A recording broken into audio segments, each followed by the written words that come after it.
The Vampire Diaries conquista fãs de todo lugar até hoje. Mas será que a série ainda vale a pena? Será que vale a pena assistir ou reassistir Diário de um Vampiro em 2026? Será que a série envelheceu bem? Nesse vídeo a gente vai conversar um pouquinho sobre isso. Vou trazer pra você fatos, prós e contras da série e vamos fazer uma análise ali bem geralzona, bem completinha também, pra gente descobrir se de fato vale a pena assistir The Vampire Diaries em 2026. The Vampire Diaries surgiu ali no dia 10 de setembro de 2009, foi sua estreia oficial. Chegou ao fim em 2017, a série foi oficialmente finalizada. A série contém 8 temporadas e 171 episódios. É muito episódio. Hoje em dia, a galera tá acostumada com séries curtas, ou seja, talvez seria um problema uma série tão longa quanto The Vampire Diaries para algumas pessoas. Porém, tem outra galera que adora séries longas, com bastante episódio, bastante enredo, bastante coisa, bastante personagem, que simplesmente gosta muito de séries longas, se apega, mas corre o risco de chegar um momento ali que fique maçante, fique aquela coisa ali, e você continua mais por apego do que pela história em si. Vampire Diaries tem a sua fama de que as últimas temporadas não são as melhores. É como se o começo ali fosse incrível, você se apaixonasse, e quando chega ali na 5ª temporada, as coisas começam a desandar, a ficar muito previsíveis ou surgir muitos furos na história, saída de personagem e mudanças drásticas no roteiro. The Vampire Diaries é uma série muito longa, com bastante informação, bastante personagem, bastante história, bastante coisa. Para algumas pessoas isso pode ser maçante ou cansativo, mas para outras pode ser algo muito bom. E hoje em dia é difícil você achar uma série que seja tão longa e seja boa, te prenda ali de alguma forma e te cative com os personagens. A série é baseada nos livros da Lisa Jane Smith.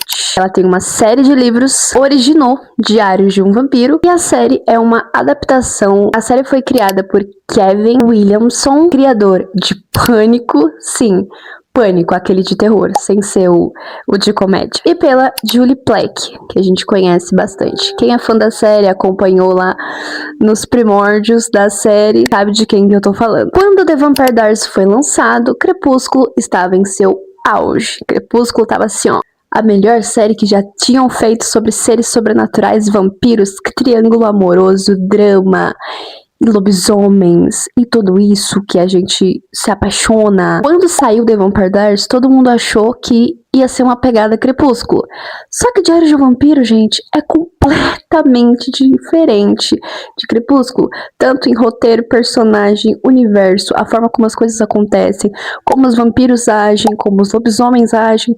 É tudo completamente diferente, é um universo único. Isso é uma coisa sensacional. É literalmente um universo criado do zero. Por mais que quando lançou, a gente achou que seria uma pegada Crepúsculo, mas não é. Nem perto. Nessa mesma época que lançou, os vampiros e seres sobrenaturais estavam muito famosos. Era uma coisa ali que na época todo mundo estava comentando, falando, buscando filmes e séries sobre esse tema, né? Então, vamos dizer assim que The Vampire Diaries pegou o hype. Algumas curiosidades sobre a série que talvez você não saiba. Pro personagem Damon, Paul Wesley, que é o ator que faz o Stefan, ele também fez teste, ou seja, ele também cogitou ser Damon Salvatore. Já pensou como seria se o Stefan fosse o Damon e o Damon fosse o Stefan? A cidade fictícia onde é gravada a série é Mystic Falls, que é uma cidade criada para a série. Na verdade, a cidade original, onde realmente foi gravada, é Covington, na Geórgia, nos Estados Unidos. Mystic Falls é só uma invenção, é aquela coisa da criação do universo único. A série ganhou vários prêmios. O que envelheceu bem nessa série? Os carismáticos irmãos Salvatore. É justamente a dinâmica dos irmãos, tudo que eles passaram juntos e passam durante a série, né, que a série retrata passado, futuro, presente, e é muito bacana a dinâmica deles como irmãos. Como melhor vilã, eu coloquei Catherine Pierce. Ela é sem dúvidas maravilhosa, ela consegue ser uma antagonista muito boa, e o que é mais engraçado é que ela também é interpretada pela Nina. Porém, eu prefiro muito mais a Catherine do que a Helena, mesmo sendo a mesma pessoa interpretando diferentes personagens, não dá pra entender, eu também não entendo, você também não entende, a gente não entende. A Helena é meio sonsinha. Outra coisa que envelheceu muito bem em The Vampire Diaries foi, com certeza, os originais e principalmente a história do Klaus. Assim, ó, é magnífico, entendeu? É muito bacana, tanto que de The Vampire Diaries foi resultado em 2 spin-offs, que foi os originais e Legacies.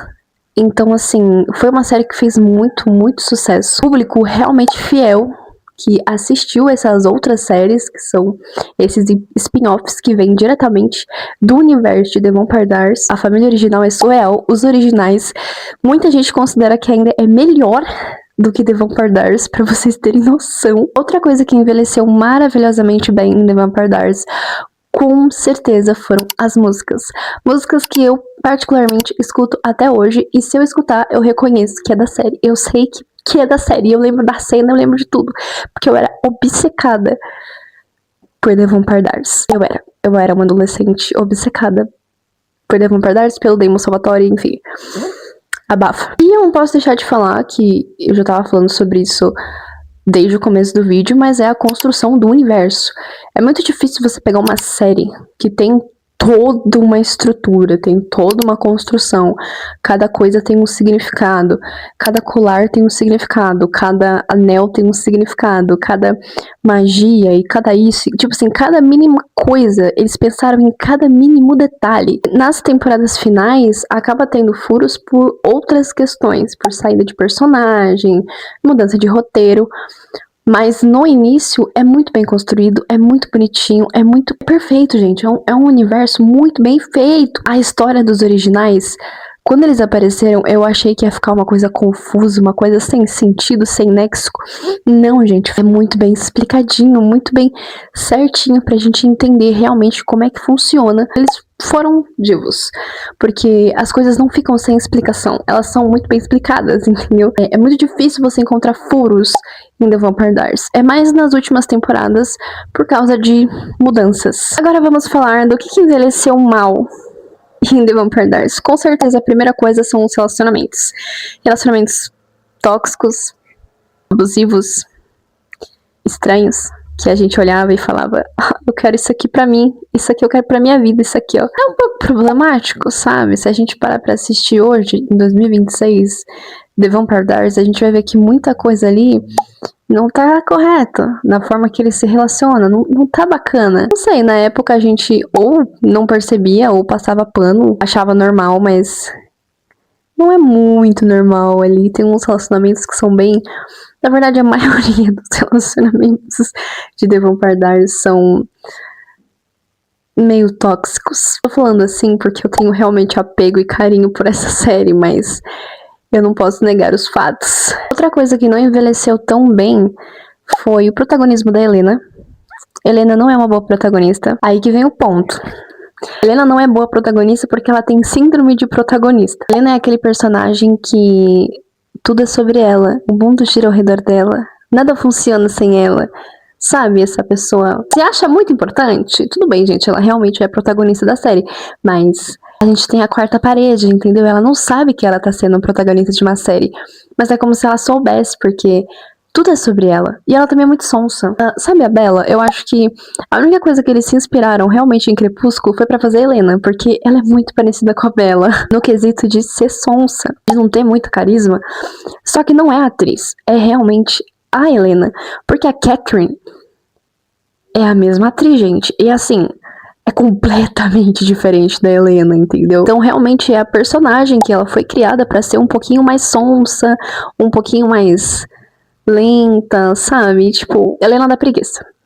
E isso é uma coisa que envelheceu mal. Outra coisa que envelheceu mal em Diário de Vampiro é que, ao decorrer das temporadas, as coisas começam a ficar previsíveis. Por exemplo, no começo, vários personagens importantes, eles morrem e a gente fica sofrendo porque eles morreram, só que depois eles voltam. Aí tudo bem, a gente fica feliz. Só que depois eles morrem de novo, aí eles voltam de novo, aí eles morrem de novo, e eles voltam de novo. E ficou no ciclo. Ou seja, quando alguém morre, já não é, morreu. Não, é tipo, daqui 2 episódios ele volta. Entendeu? E obviamente não podia deixar de falar das últimas temporadas, que também envelheceram mal. Como eu falei, eu tenho muito apego por Diário de Vampiro, só que a partir da 5ª temporada, a série começa a ficar muito repetitiva, começa a ficar um pouco maçante. A história, dá pra ver que o roteiro foi modificado. Pra quem não sabe, a Helena na vida real, que é a Nina, e o Damon na vida real, que é o Ian, eles tiveram um relacionamento e depois que eles terminaram, tudo ficou estranho. E sem falar que a Nina saiu da série, então teve que ser mais alterada ainda. Vocês conseguem compreender? As últimas temporadas, elas acontecem muitas coisas que não tem necessidade. Tem furos, não tem explicações de algumas coisas, ou seja, tudo que a série foi lá no começo, no final ela acaba perdendo um pouco da própria essência. Mas ainda é The Vampire Diaries e a gente ainda gosta. Porém, dava pra fazer melhor, entendeu? Mas então vamos aqui recapitular os prós, né? A gente tem personagens maravilhosos, cativantes, que vão fazer a gente gostar muito deles, que tem redenção, que tem evolução, que tem personalidade, sabe? São personagens muito bem construídos. Temos vilões e antagonistas também muito bem construídos, que fazem a gente sentir raiva, sentir medo e até sentir pena às vezes. Os episódios prendem muita atenção, fazem a gente sempre querer assistir mais e saber o que vai acontecer depois. Quando a gente tá assistindo uma série, é exatamente isso que a gente espera. Romance, mistura fantasia, mistura drama, mistura um pouco de suspense, mistério, até um pouquinho de terror, e tudo é muito gostosinho, é uma vibe muito boa, porque não é aquela fantasia extremamente fictícia, não, é uma coisa que, sabe, dá pra imaginar como se fosse real, porque são muitos detalhes, é um universo muito rico em detalhes. Mas vamos de fato responder a pergunta que eu fiz no começo desse vídeo. Vale a pena assistir The Vampire Diaries em 2026? E a resposta é claro que vale, gente. É uma série maravilhosa. Vocês com certeza vão adorar. E se você quer reassistir, reassista, entendeu? Só que tenha consciência que muitas coisas vão mudar pra você. Porque, como eu falei, tudo vai da época. Quando a gente assistiu lá, quando lançou, quando a gente era adolescente e tudo mais, a gente tinha uma visão. A gente tinha um olhar de mundo. Hoje em dia, a gente já tem outra visão de mundo. A gente tá em 2026, então a gente tem um outro olhar para as coisas. Ainda mais como o mundo tá hoje. Se você quer preservar a nostalgia que você tem, assiste com o coração leve. Não fica analisando, procurando defeito ou pensando se aquilo ali tá certo ou tá errado. Só assiste e aproveita a sua nostalgia. Pensa quando você era mais nova ou quando você era mais novo e você assistia. E é isso, gente, porque nem tudo precisa ficar analisando também, até porque é uma série fictícia. O que a gente não pode é querer que coisas ruins que acontecem na série sejam reais, como pegar relacionamentos tóxicos como exemplo e falar, eu quero viver um relacionamento assim. Se você quer reassistir, assista com o coração aberto. Se você nunca assistiu, quer assistir pela primeira vez, você não vai se arrepender, você vai gostar muito. Talvez você encontre defeitos, assim como qualquer outra série, né? Mas é uma série que, no geral, ela envelheceu bem, porque ela conquista fãs até hoje. Mesmo depois de tantos anos de lançamento, The Vampire Diaries ainda é procurada. The Vampire Diaries ainda tem gente que não conhece a série, que conhece, se apaixona, vira fã. E é isso. Quando você cria um universo muito bem construído, por mais que a série tenha ali os seus defeitinhos, tenha os seus probleminhas, ou como qualquer outra produção audiovisual, continua sendo um roteiro muito bem escrito, personagens maravilhosos, atores muito profissionais, que entregam ali tudo de si. E é isso, gente. Então, sim, vale a pena assistir Diário de um Vampiro em 2026, com certeza. Espero que vocês tenham gostado desse vídeo. Se você gosta de vídeos sobre Diário de um Vampiro e sobre séries e filmes sobrenaturais, você está no lugar certo, porque eu pretendo fazer mais vídeos sobre esses assuntos. Eu espero muito que vocês tenham gostado. E é isso. Beijo, tchau!